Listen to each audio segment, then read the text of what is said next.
Hey everyone, it's Dallas with Modern Catholic, humbly sharing the truth, beauty, and goodness of the Catholic Christian faith for all to enjoy. What does it mean to be made in God's image? You know, at the very beginning of the Bible, we're told that God made man in his image. In the image of God, he made them. Male and female, he made them. There's so much to unpack there, and we can start with this. God is good, so he made man good. God is holy, set apart from the rest. That's what holy is.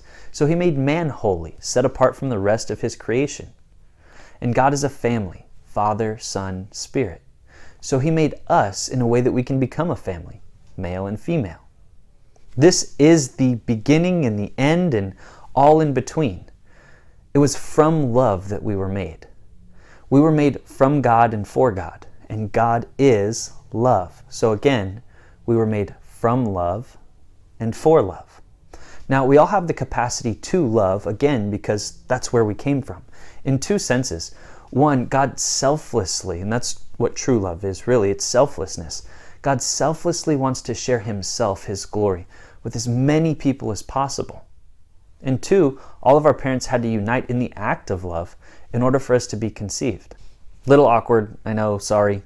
But anyway, if we were made in God's image, then we should imitate God. And if God's a family, then our families should imitate God. And if that's the case, then we're all capable of loving and receiving love because one, that's what exists in God's family, and two, that's exactly who we came from, meaning it's within us to give to others. And not only are we made to give love and receive love from others, but we're also made to love and receive love from God. And if we were created from love, right, God is love, then at the end of our earthly lives, right, all the life is out of me. There's nothing left. There's just my core.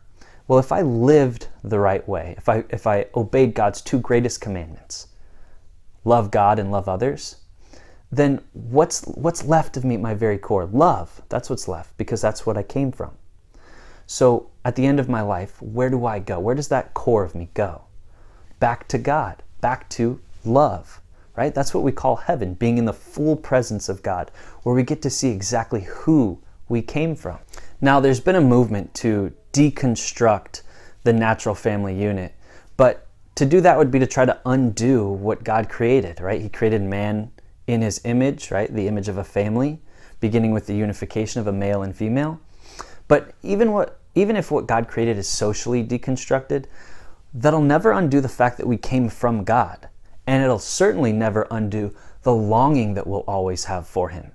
What it will do, though, is confuse a whole heck of a lot of people from understanding that. It might even lead people to think that God is bad because he's telling them that the way that they're living is wrong. Or worse, people will become indifferent to God. But the problem with that is being indifferent to God is being indifferent to love, which is the antithesis of why we're here. We're here to love others. So with that, I'd say, with love, let's share love. Because I think that is humbly sharing the truth, beauty, and goodness of the Catholic Christian faith for all to enjoy. I'm Dallas. Have a blessed day.